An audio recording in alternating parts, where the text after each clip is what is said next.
Hey Pectus Warriors, what's going on? It's Byrne from FixPectus.com, and in today's video what I wanted to talk about is something that's really important that you keep in mind when you're exercising to fix pectus, because as I always say, it's not just about doing my program, okay? It's not just about doing these exercises, but it's about the way in which you do them as well.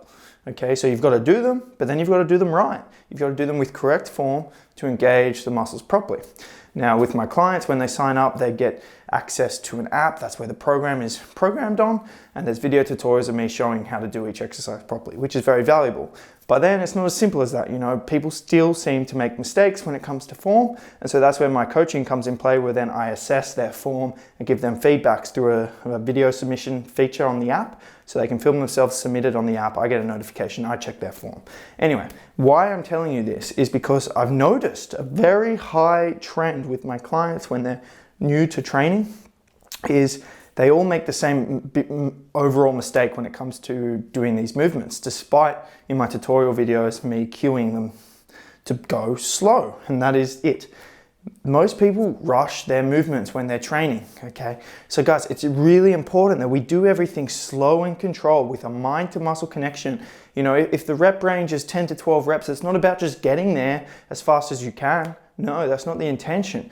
The intention is to put the muscle through time under tension, to put the muscle through as much tension and damage as we can, so then you can build it back bigger and stronger, okay? You need to create a muscle building stimulus. So just going through the motions, just like without much control, just like trying to get it done isn't gonna cut it.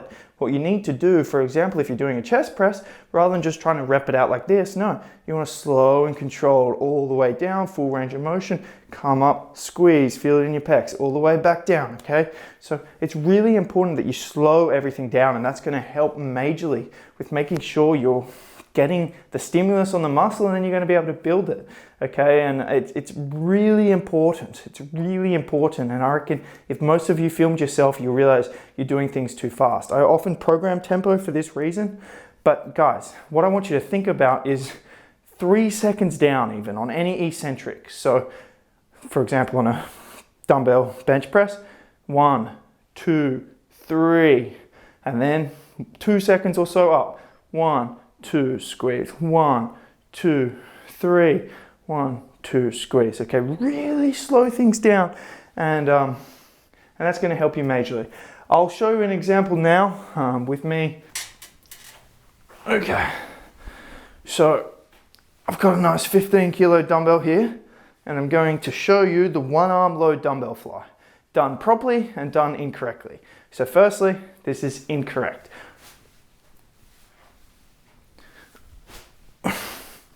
Using the whole body and just swinging. No, that's not what we want to do. This is proper. Slow and controlled.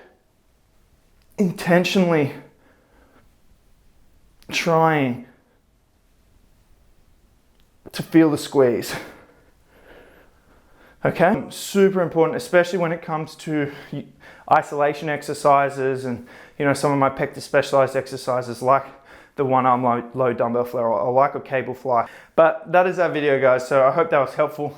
Okay, seriously, film yourself, look at the way you're doing movements. You're probably not doing it right. And if you want a program, you want me to coach you and help you fix your pectus, there are some spots available, so link is in the description to apply for that.